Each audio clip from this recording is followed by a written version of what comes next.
Fala, meu parceiro. De boa? De boa, pô, chegando do trampo agora. Tá trampando, mano? Tô, cara, meu primeiro emprego, consegui lá com a Sejuve. Sejuve?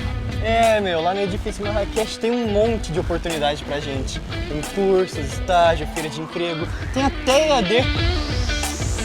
Se liga nas redes da Prep CG e fica por dentro do que tá rolando. Bora lá, meu brother? Aí sim, hein?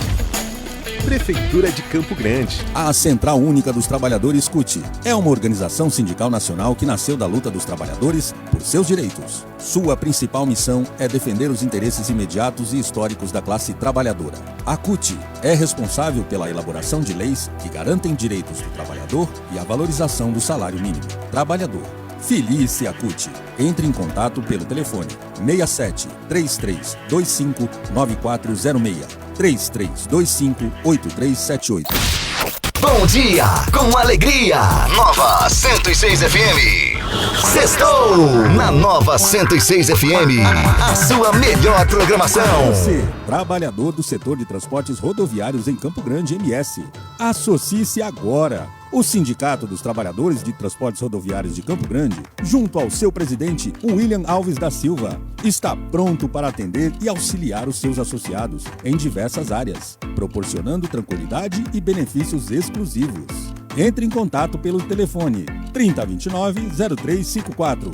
Para mais informações, ligue 3029-0354.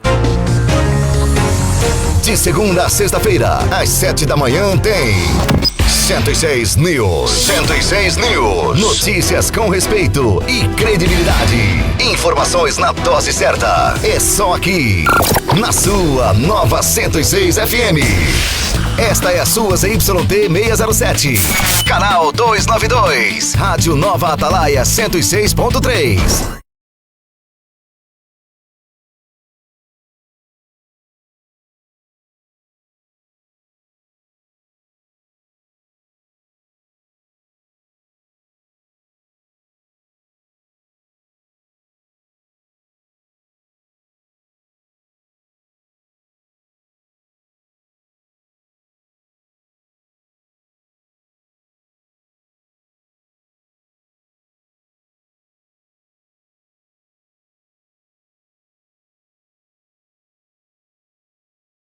Sintonizado na ZYT 607, canal 262, frequência 106,3.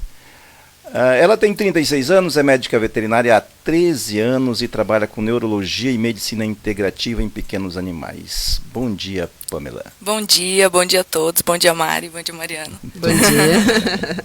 Tudo tranquilo? Tudo certo, tudo tranquilo. Pois é, eu estava falando aqui na hora, antes da gente entrar no ar, que eu vinha ouvindo a rádio, a CBN, não tem por que não falar o nome da nossa concorrente, olha. Mas não é fraco, não, hein? Mas não é fraco, é sexta-feira. Não tomei nada ainda. Mas eu estava ouvindo o Milton Jung, eu sou fã dele. E ele estava dizendo que hoje é o Dia Internacional em Defesa do Gato Preto. Sim. Eu não sabia que...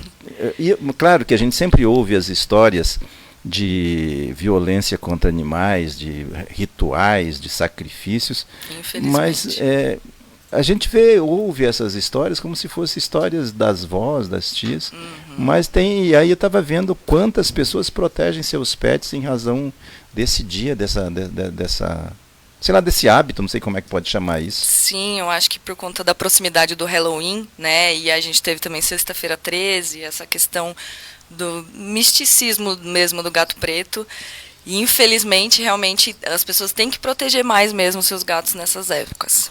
Que coisa mais estranha. Que coisa triste. Mas Pamela, antes da gente entrar na sua profissão, na sua paixão por animais, como que você faz, gostaria de conhecê-la mais um pouco. Tu é da onde? Eu sou de São Paulo, capital, né, nascida e criada lá, e aí eu vim pra cá pra fazer faculdade, né, em 2006 eu vim fazer faculdade, e acabei me encantando pela cidade e fui ficando, né? Mas antes de falar do Mato Grosso, vamos falar de São Paulo. Como é que é uma menina crescer?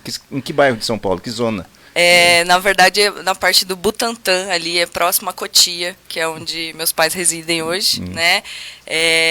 Então, assim, realmente é uma cidade completamente diferente daqui, né? Muito movimentada, muito agitada, muito trânsito. Você fez todo o seu ensino fundamental, segundo grau, tudo lá? Sim, tudo lá, cursinho, aí eu fiz escola tudo lá. Pública? Eu fiz escola pública até o 8º ano e depois no colegial eu fiz particular. E aí depois eu fiz um ano de cursinho. Aí você veio para cá para fazer o vestibular? Isso, fiz o vestibular na Federal, né? Você fez por lá, o vestibular faz lá ou veio aqui? Não, eu vim aqui. Veio aqui na fazer. época tinha que vir, né?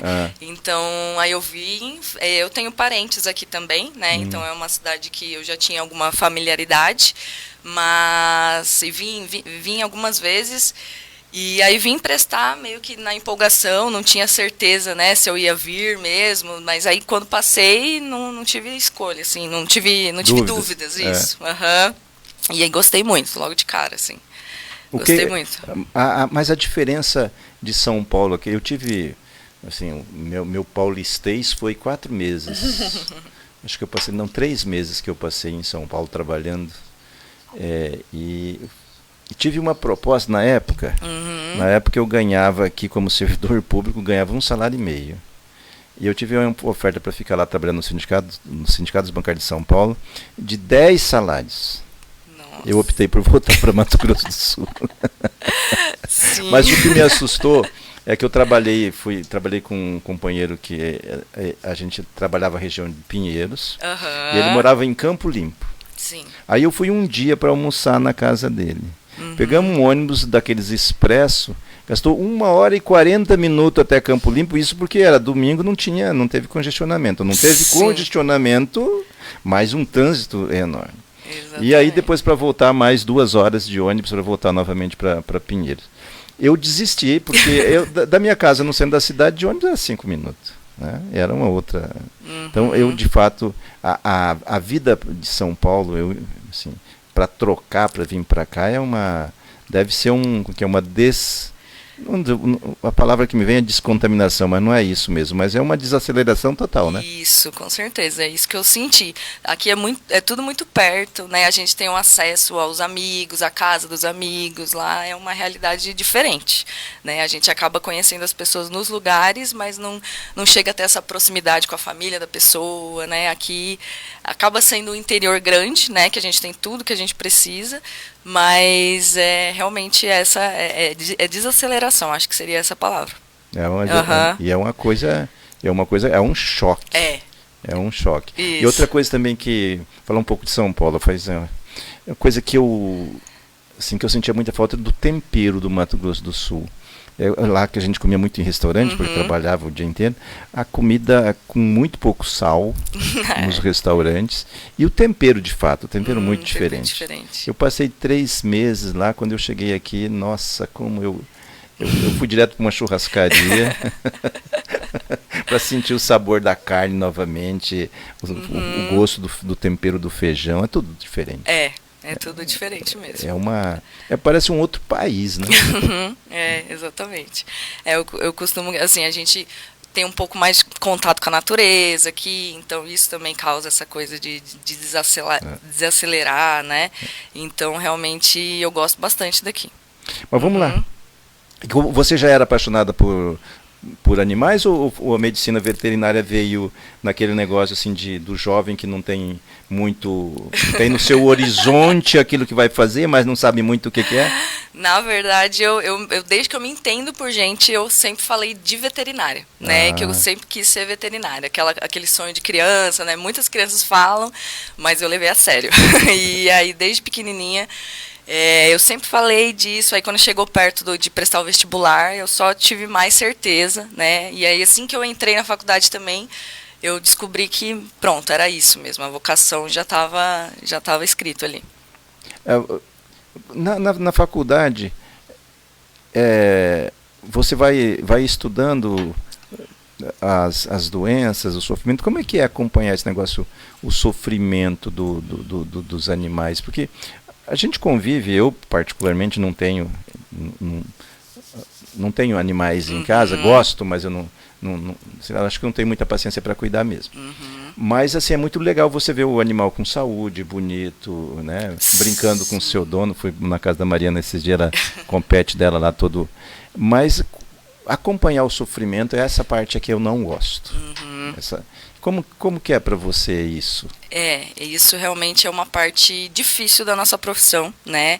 Lidar com o sofrimento tanto do animal, como o sofrimento da família em si, porque a gente acaba tendo proximidade também com a família, né? Então, é algo assim que, na verdade, é a parte ruim, mas a gente acaba, não é que a gente se acostuma com o sofrimento, mas aí a gente entende como a gente quer resolver, né? E a gente sabe que a gente pode resolver muitos casos, então a gente tem aqui aquela esperança, né? Com cada animal que está ali sofrendo, mas a gente sabe os meios para chegar numa saúde, né? Então, assim, é o que me conforta, né? Que eu consigo, da grande maioria das vezes, pelo menos, confortar aquele animal, aquela família, né? E trazer o bem-estar e a qualidade de vida, né? Porque às vezes a gente não consegue curar completamente a doença, mas a gente conforta, né? A gente dá uma qualidade de fim de vida, né? Porque infelizmente o ciclo deles de vida é menor mesmo, né?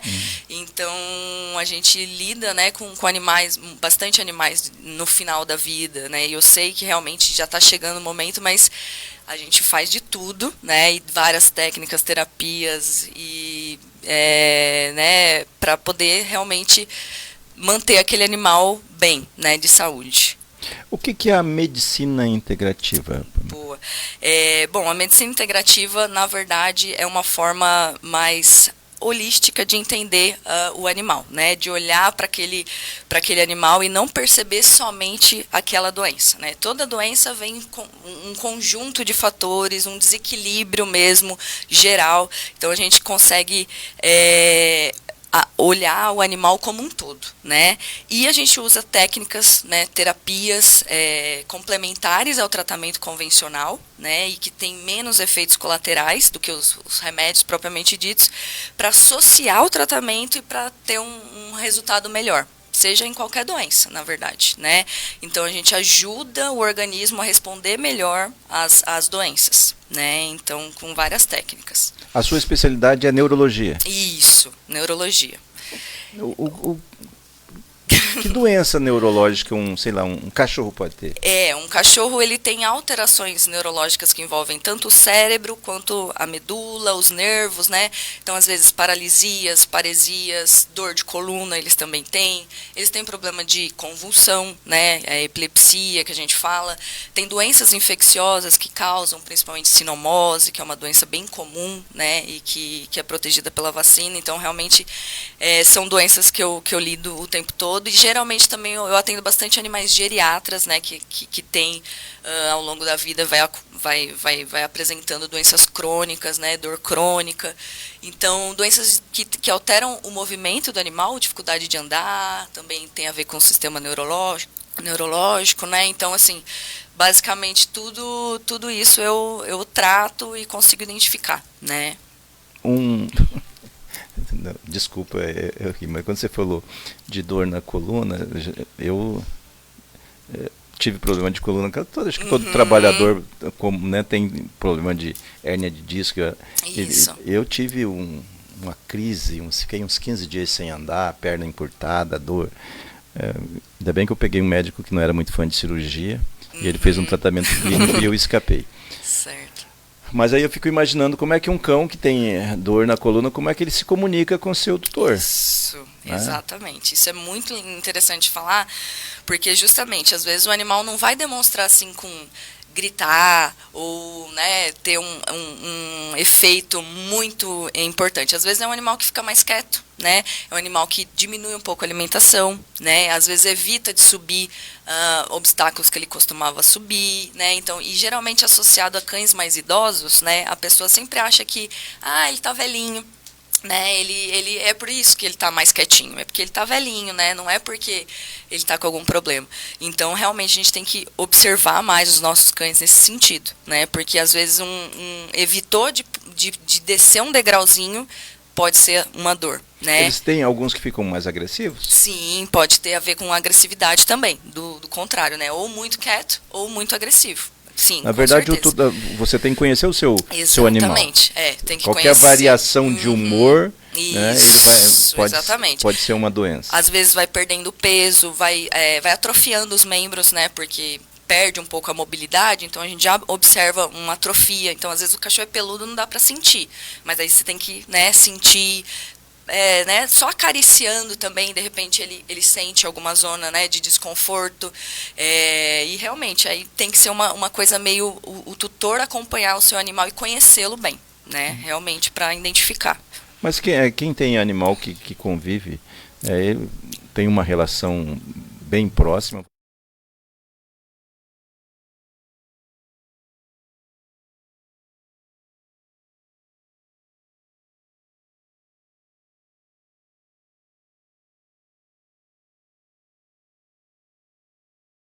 Dia, ver os comportamentos, eu acredito que isso até melhorou um pouco nesse sentido, né, das pessoas conseguirem observar melhor os seus animais e entender qualquer alteração. Né? Você falou da pandemia.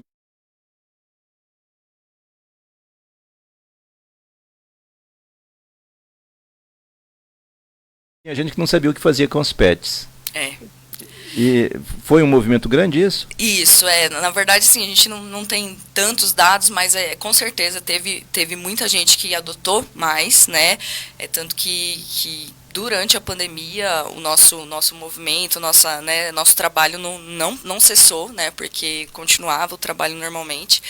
E realmente, assim, às vezes a pessoa pegou um animal pela empolgação e pela coisa, às vezes, da carência, né, por perda de algum ente querido, alguma coisa, e depois no dia a dia passou a não saber como lidar com o animal em casa, né, porque também a gente sabe que para ter um animal tem que ter muito tempo, responsabilidade, dinheiro, né, o amor ele também é um fator, mas tem que ter realmente muitos cuidados, né? Ele é um ser ali que ele depende completamente da gente, né? Então ele tem necessidades básicas, não só realmente aquela coisa que a gente, uma comida boa, um cantinho gostoso para ficar. Eles têm muita coisa para desenvolver, eles gostam de passear. Tem aqueles que comem o chinelo, comem as mesas, os colchões. E aí todo mundo acha muito, ai meu Deus, o cachorro comeu tudo. Mas na verdade ele está expressando a sua forma de ser, né? Então ele precisa roer as coisas, ele precisa cavar, né? Então, se ele não tem isso de forma natural, ele vai achar no nosso sofá, né? No nosso ambiente, o ambiente que ele tem acesso. Então, é muito importante realmente essa coisa do acesso do animal à natureza, a um passeio, que a gente fala, um passeio, eu não passeio porque eu tenho um quintal grande. Mas, às vezes, o quintal grande acaba por ser uma gaiola grande, porque não tem interatividade, não tem outros cachorros, não tem outros cheiros, né? Então, às vezes, você passear uma volta na esquina já é um super estímulo para o animal, né? Porque é como se fosse a rede social deles, eles cheirarem, né, e saber todo mundo que passou por ali. Então é muito importante a gente ter consciência dessas necessidades, né? Então que não é só realmente ter o animal, tem que ter muitas. Então tem uma diferença entre eu ter um quintal com plantas, com árvores que ele possa cavar, que ele pode fazer, e uma volta na quadra? Sim, assim, as duas coisas são interessantes, né? Porque tem um animal que só vive dentro do apartamento, então ele precisa ainda mais de sair, de interagir com outras coisas. Mas se você tem um canto ali que ele realmente tem o contato ali com a grama, vê passarinho, né? E aí é um pouco melhor. Bate nos gatos. E sai correndo no portão, né? Mas assim, ainda assim, mesmo tendo um super quintal, ele vai achar o máximo passear. Né? Então, cheirar, né? Às vezes saiu do portão ali já tem outras informações, porque ali passou um monte de animal, né? E aí eles têm um olfato muito apurado, então assim, um cheirinho ali num xixi diferente, ele já sabe, aquela fêmea estava no cio, meu Deus, o que aconteceu aqui? Então é um estímulo mental muito interessante também e que aguça, né, o cérebro dos animais. É como se fosse também a cruzadinha dos animais, né? Que a gente fala para os idosos fazerem cruzadinha, para estimular a mente e tudo mais. Esse tipo de interação é como se fosse um estímulo mental. Dá mais trabalho que um bebê. Dá um trabalhinho aí, dá um trabalho. Exatamente. O guri você dá um tapa na bunda, fala, vai preparar sua mamadeira. Exatamente.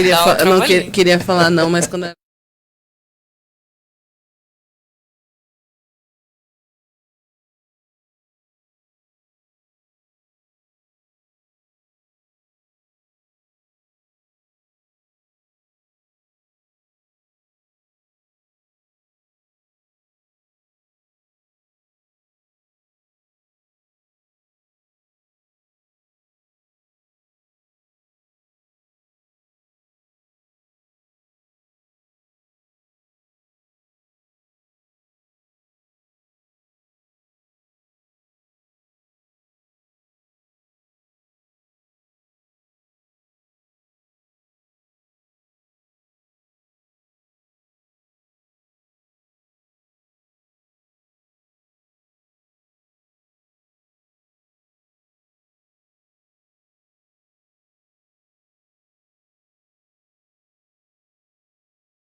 São 7h45, estamos conversando com Pamela Carina, veterinária, 36 anos. Vamos falar um pouco de como é que funciona o seu atendimento, até para quem estiver interessado nos seus conhecimentos e que tenha um pet que já tenha... Qual que é a idade que a gente pode dizer que um gato, um cachorro está idoso, Pamela? Está idoso. Então, na verdade, depende muito do tamanho, né? Principalmente falando em cachorros, a gente tem diversos tamanhos de cachorro. Então, acaba que o pequeno, ele vive mais. Então, então ele vai entrar numa fase idosa ali, um pouquinho diferente. Mas, assim, a partir dos 7 anos, né, a gente já considera um animal mais senil, né? Entrando na fase de senilidade. Mas isso não quer dizer que ele vai morrer mais cedo, assim, né? Por exemplo, esses dias veio a óbito o cachorro mais velho do mundo, que ele tinha 31 anos. Uhum. Ele vivia na Europa. E então é o relato de cachorro mais idoso do mundo. Então, realmente, assim, tudo vai depender do modo de vida do animal, da genética, principalmente, dos cuidados ao longo da vida para saber quanto tempo que ele vai viver. Mas a partir daí dos 7, 8 anos, a gente já considera um cachorro entrando na fase idosa, assim. Já precisa ter mais uma observação, um olhar mais...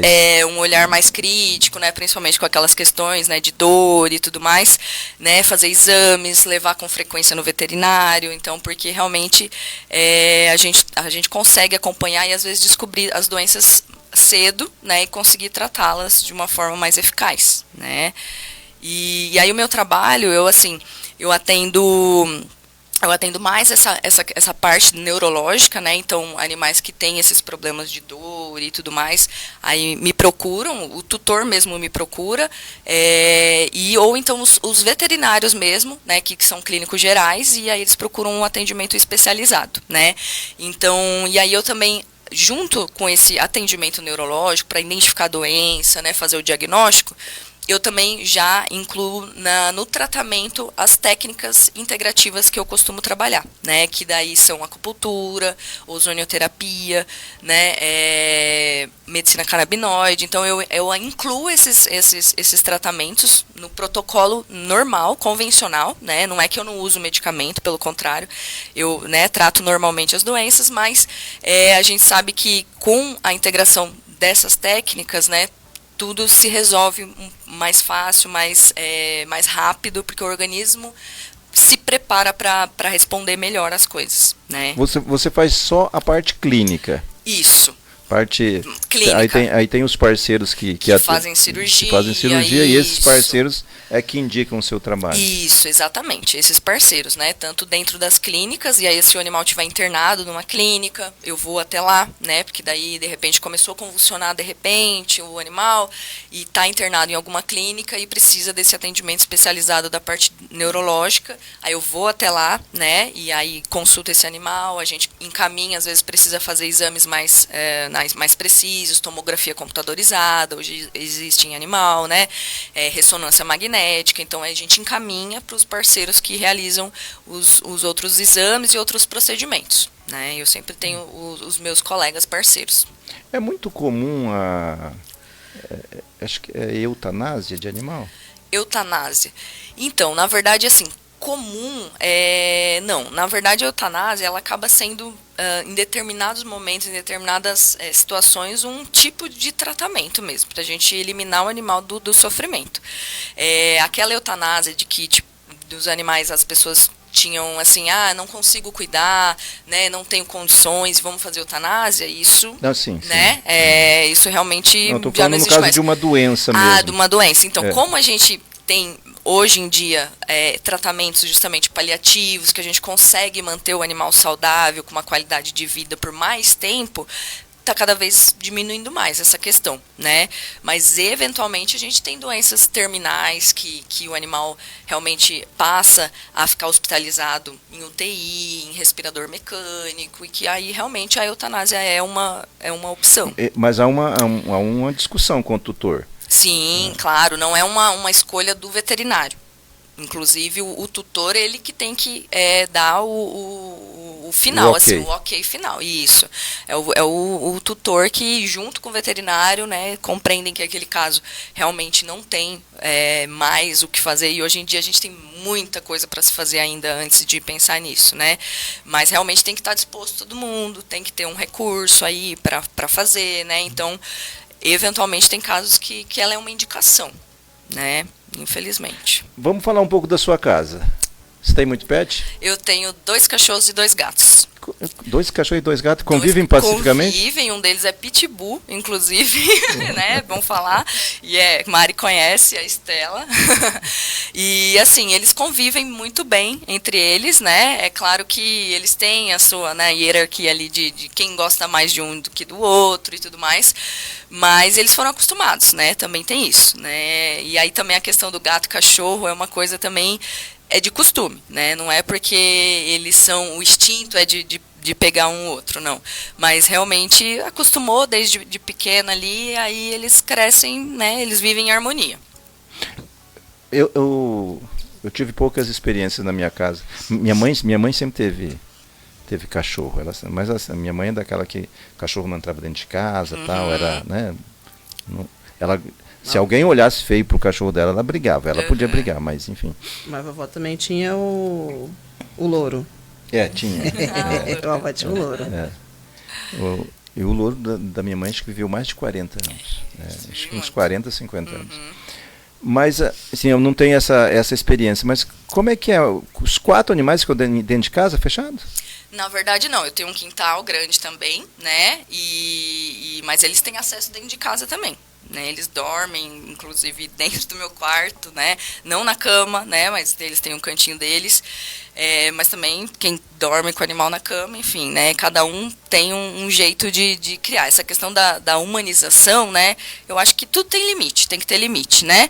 Então, tem animais que aceitam, que gostam de certas coisas, mas a gente tem que lembrar que tem que respeitar o instinto natural do animal também, né? Então, eles ficam do lado de fora também, né? Assim, num quintal, e aí quando eu saio, eles ficam só da parte externa, né? Como que é esse negócio de dormir com o animal? É um aceite do animal? Tem que saber se ele se propõe a isso, a ficar... Sim, o que acontece? É porque quando a gente, hoje em dia, tem essa coisa de ser os pets como filhos, né? Acabaram que, assim, a gente às vezes extrapola um pouquinho o limite ali cachorro humano. E o que é isso? É porque, assim, tem cachorro que ele é muito apegado ao humano dele, né? Então, que existe até uma síndrome da separação dos cachorros, quando eles são muito apegados ao dono. Então, para esse animal, dormir com o dono, fazer tudo com o dono, e o dono sai de casa, ele sofre. Ele fica ali sofrendo porque não está do lado do dono. Então, para esse animal, talvez não seja uma boa ideia, né? Porque ele tem um apego excessivo. Mas tem animais que são mais tranquilos e aí acaba se acostumando ao longo do tempo, né? Então, o que não pode é extrapolar o que o animal está se sentindo confortável ou não. Eu tive uma experiência dessa. Eu tinha uns mais de 10 anos, eu tinha uma chácara e tinha um rapaz que tomava conta da chácara. E ele tinha 3 cachorros. E ele adotou era misturada com pitbull, com uma outra raça. Ela era uma cadela muito simpática. E ele ficou muito apegado a ele. A filha dele mora no Rio de Janeiro e foi ter bebê. Foi ele e a mulher. Passaram 18 dias. Essa cadela, ela ficou deitada com as mãos embaixo do queixo, olhando o portão. Ela não comeu, não bebeu água por 18 dias. Quando ele chegou, e eu botava comida, levava, ela não aceitava a comida.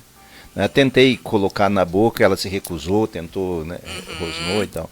Quando ele chegou, ela não conseguia levantar. Ela só o rabinho dela que balançou. Ele pegou ela no colo, levou na varanda, deu de mamar com a mamadeira e ela se recuperou. 18 dias sem comer e sem beber. Justamente, é um caso aí de realmente, o cachorro não sabe viver sozinho, né? Eu fiquei impressionado com aquilo. Isso. E se ele demorasse mais uns 2 dias, com certeza ela morreria. Com certeza. Capaz, com certeza. Porque foi assim no limite, ela estava magérrima, estava esquálida mesmo. Nossa. Nossa Senhora. Foi um negócio muito interessante. E até depois ele saiu, né, a gente desfez a parceria, e ele levou com ele. A galera era muito apegada. Muito apegada. Então esse excesso também de apego acaba sendo prejudicial para eles. Mas ele era peão, ele não permitia que cachorro entrasse dentro de casa. Ela era parceira na convivência, no dia a dia, no trabalho. Não era aquela coisa de ficar no colo, de... Ela, sei lá, ela gostava dele. Gostava deles. Eu também tenho dificuldade, assim, né, quando eu vou viajar, né, mas aí eu tenho uma equipe que vai lá cuidar deles, que já conhece eles. Tem uma rede de apoio. É uma rede de apoio.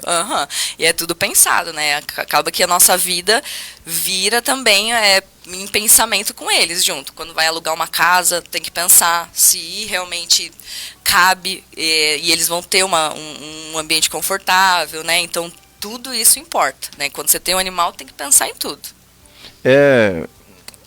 Como eu disse, é mais complicado do que ter filho. É meio complicado mesmo. As pessoas acham que, né, é só simplesmente ter lá e deixar no quintal e tudo mais, comprar mas ração. Dar as vacinas, que é o mínimo, assim, né? Levar ao veterinário, mas ainda assim, para além disso, tem muitos outros cuidados. Você me convenceu que eu não quero ter pet em casa. Pode ficar tranquilo, quando eu viajar eu deixo o Pantera lá pra você.